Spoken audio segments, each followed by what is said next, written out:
Tako kamera teče in ker vemo, da na Ptuj.lix nismo novinari, ki pišemo ali snemamo, kar se nam naroči ali plača, in da realno vidimo situacijo, moramo zdaj Andreja Čuša vprašati to, kar lahko razberemo iz komentarjev, ko je Povežemo Slovenijo prišel na sceno. Torej prvo vprašanje. Kako Andrej Čuš pojasni vprašanje oziroma dvome določene skupine ljudi, kako povezati Slovenijo z Francom Kanglerjem, Podobnikom in ostalimi? Ja, sem že v osnovi povedal, da tudi njihova modrost in izkušnje, pa tudi mogoče dolgoletna prizadevanja kažejo v to smer, mogoče so tudi sami to v praksi spoznali, da enostavno tako več ne gre kot je. Zdaj jaz tu se strinjam, tudi sam večkrat prejmem kakšne pripombe pa komentarje, jaz bom rekel niti približno zdaj, da bi zagovarjal koga, vsak ima svojo zgodbo, svojo preteklost. Tudi sam sem gospoda Podobnika recimo vprašal o Piščančji farmi projektu, ampak vkolikor se je posameznik nekako slabo poslovno odločil in to s svojim denarjem, jaz ne vem, zakaj bi mu to učital. V bistvu ima spet neko izkušnjo življenjsko, ki mu ga verjetno tudi zgradila do te mere. Kar se tiče gospoda Kanglerja, mislim, da celo trenutno v Mariboru zelo vzorno in vzgledno sodeluje z županom, proti kateremu je izgubil. Mislim, da gospodu Arsenoviču, mislim, da so tudi njegovi vsi svetniki, teh je, mislim, da so druga svetniška skupina v Mariboru, tudi podprli, tako da mislim, da deluje konstruktivno. Res je, da državni sekretar in da na nekaterih področjih imamo tako mi kot ljudska stranka, kot Kangler, kot gospod Šrot iz Celja in seveda številni drugi, tudi ta teden moram reči, bo zelo naporen, različne poglede, nas pa skupaj povezuje vsebina slovenske ustave. In vkolikor recimo, če se pogovarjamo o neki točki, kjer imamo mi različna stališča, pogledamo primer dobrih praks iz tujine. Recimo Avstrija, zdaj zelo je bila taka dilema, kjer smo si bili na različnih stranih zeleni in SLS zaščita zveri recimo. Pogledali smo, kako je to v Avstriji in če povem po domače, tam so seveda zveri zaščitene v gozdovih, imajo nek status, ampak ni pa situacij, da hodijo po naših vrtovih oziroma dvoriščih. In tako seveda tudi mi nekako iščemo rešitve te avstrijske prakse, 13., 14. plača, nižja obdavčitev plač, vse to so, mislim, da zadeve, ki grejo v prid ljudi, razvoju, tudi po eni strani ekosocialna politika, tam je zelo dobro poskrbljena, imajo koalicijo ljudske stranke in zelenih in moram reči, da tam res vsak, ne glede na to, kako se piše, odkot je, imajo neke možnosti razvoja svojih potencialov in karier.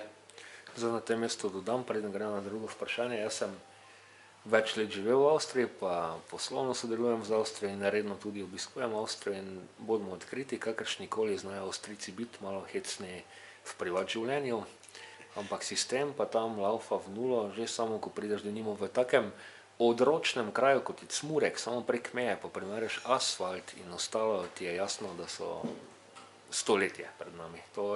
To se jaz popolnoma strinjam. Avstrijski model, kar se tiče enega takega sistema, da država laufa, je daleč pred našim. Druga stvar.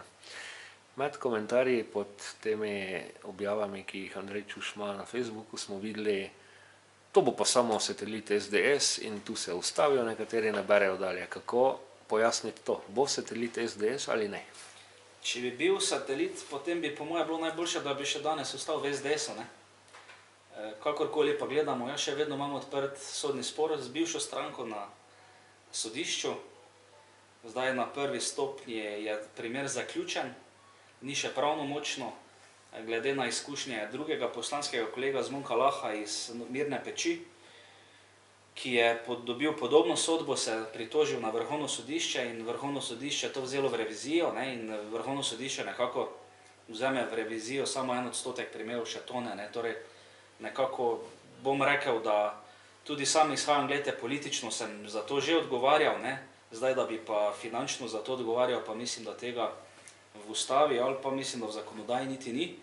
Pa še to treba dodati, da jaz sem tudi dokazal, tudi ljudje, podporniki moji, prijatelji, znanci so prišli pričati na sodišče, tudi sami so lastnoročno podpisali tudi iz spisov in sodnih izvedencev je bilo dokazano, da so res donirali denar za mene, da sem tudi jaz doniral denar za kampanjo, pa tudi sami, kdor me spremlja na socialnih omrežjih, vidi, da tudi jaz nekako čez vsakemu povem, kar mu gre in verjamem, da pa to marsikoga moti.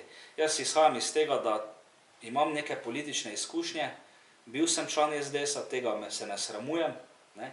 Zagotovo pa želim to znanje in izkušnje, ki jih imam, uporabiti v dobro razvoja lokalne skupnosti in pa države. Pri tem pa bomo seveda šli na volitve in sodelovali z levimi in desnimi, da uresničimo svoj program, ne pa da si nagajamo ali pa da se točemo pod pasom. Dobro, tretje vprašanje. Ali se Andreju Čušu gre samo za dobro plačano službo v sistemu ali ga dejansko žene sila po izboljšavi življenja za vse nas? Jaz lahko povem, da sam osebno sem dobro preskrbljen. Mene motijo neke govorice po Ptuju, ko se vedno pojavijo, da bom direktor tistega zavoda. Zdaj nazadnje sem poslušal, da bom direktor doma upokojencev na Ptuju in take zadeve. In potem, ko kličejo ljudje moje starše ali pa mojega brata, moram reči, da je že meni nerodno, ker doma mislijo, da jaz kaj ne povem, ne. Kakorkoli gledano, sam nisem breme Ptujčank in Ptujčanov, niti ne proračuna, tako da, ko ima človek tudi neko svobodo, se toliko lažje opredeli in jasno pove, kaj komu gre. Izkušnje, ki pa sem jih pridobil, pa želim izkoristiti predvsem za razvoj kraja. Meni je tragično in sramotno pod vsem nivojem, da se še danes pogovarjamo o tem, da nimamo na Ptuju urgentnega centra.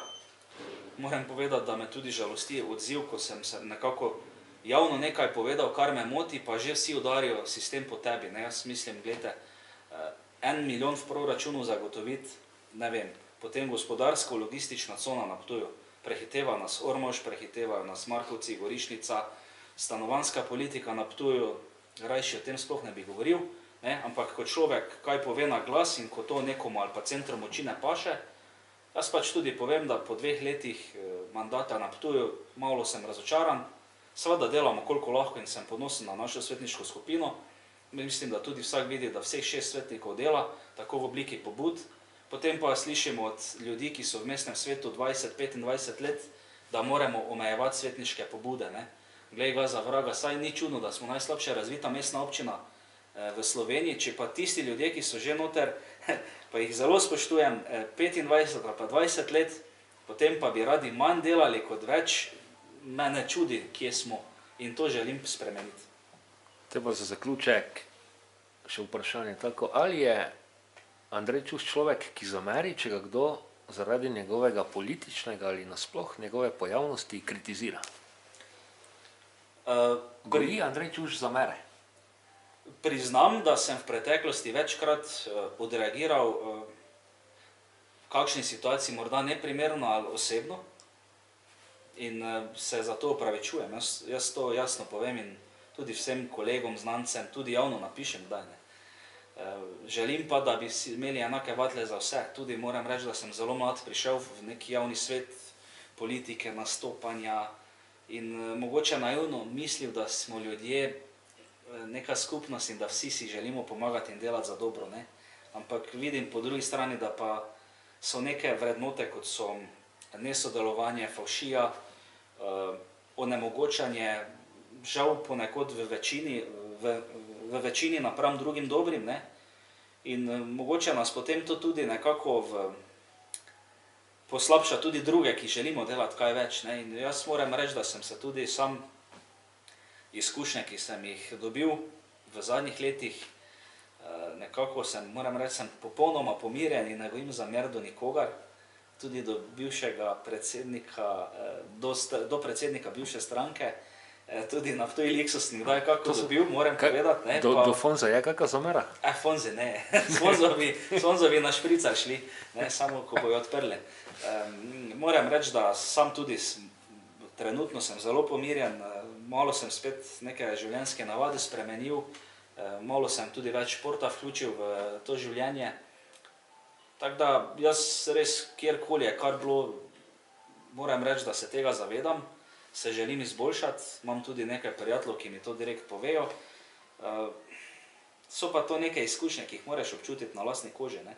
In danes, ko grem tako po Ptuju, si upam reči, da imam glavo pokončno in si želim, da se kaj premakne pa spremeni.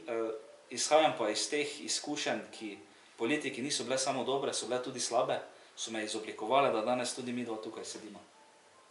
Dobro, to je bilo to za tokrat, bomo opazovali, če bojo kaki kiksi Fonza se javi takoj in povežemo Slovenijo.